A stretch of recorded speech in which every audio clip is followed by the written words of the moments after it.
Bonjour à tous. Aujourd'hui, j'ai un discours consécutif pour débutants d'environ 5 minutes sur les institutions européennes, intitulé Brève présentation de l'Union européenne. Donc ce n'est pas forcément un discours très drôle, mais cela vous parle donc des différents organes de l'Union européenne. Je vais joindre le vocabulaire à cette vidéo parce qu'il y a certains mots qui sont bien propres au jargon européen. Je commence. Connaissez-vous Léa? Léa vit en France. Depuis quelque temps déjà, Léa cherche une ampoule pour remplacer celle de sa vieille lampe de chevet qui traîne sur sa table de nuit. Après des semaines de recherche intensive, Léa doit se rendre à l'évidence. Elle ne trouve pas d'ampoule de rechange. Vous savez pourquoi? Eh bien, tout simplement parce qu'une loi européenne interdit désormais l'usage des lampes à incandescence. Mais qui élabore ces lois? L'Europe possède 4 institutions principales qui se trouvent au cœur du fonctionnement de l'Union européenne. Tout d'abord, nous avons le Parlement. Le Parlement réunit les députés élus par les citoyens au suffrage universel.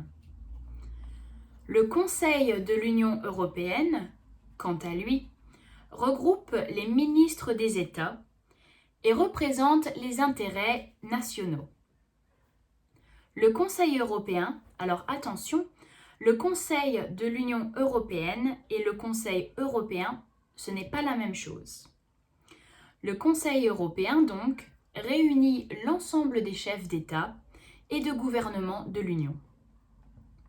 C'est cette institution, le Conseil européen, qui fixe les grandes orientations politiques de l'UE.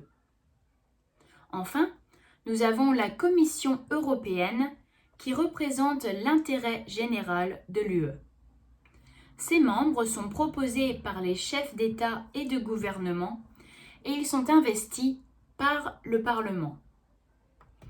Alors, ces 4 institutions se partagent les pouvoirs législatifs et exécutifs, c'est-à-dire qu'elles orientent, qu'elles créent et qu'elles mettent en application les lois. Mais comment ça marche? Eh bien, imaginons que le Conseil européen souhaite réduire la pollution automobile. La Commission européenne va travailler sur une loi pour répondre à cette volonté. Elle pourra par exemple proposer une loi qui interdit l'utilisation des 4x4 dans l'Union européenne. Ce texte sera ensuite soumis au vote du Parlement et du Conseil de l'Union européenne. Une fois adoptés, les actes législatifs sont mis en œuvre par les États membres. La Commission est alors chargée de veiller à ce qu'ils soient correctement appliqués. Si ce n'est pas le cas, elle peut rappeler à l'ordre l'État récalcitrant. Si un État refuse d'appliquer la nouvelle loi, c'est à la Cour de justice de l'Union européenne, détenteur du pouvoir judiciaire européen, d'intervenir. Sur quoi portent ces lois? Les lois européennes portent sur des domaines divers et variés. L'Europe légifère notamment dans les domaines de l'énergie, de la santé, des transports, de l'agriculture, de la pêche ou du numérique. À noter l'exception de la défense et des affaires étrangères qui demeurent des chasses gardées nationales, c'est-à-dire que l'Union européenne n'intervient pas dans ces domaines. L'Union européenne dispose aujourd'hui d'un système politique qui représente à la fois les citoyens, les gouvernements de chaque État et l'intérêt général de l'Union européenne. Malgré quelques mécontentements, et sans parler du Brexit, l'Union européenne semble être là pour durer.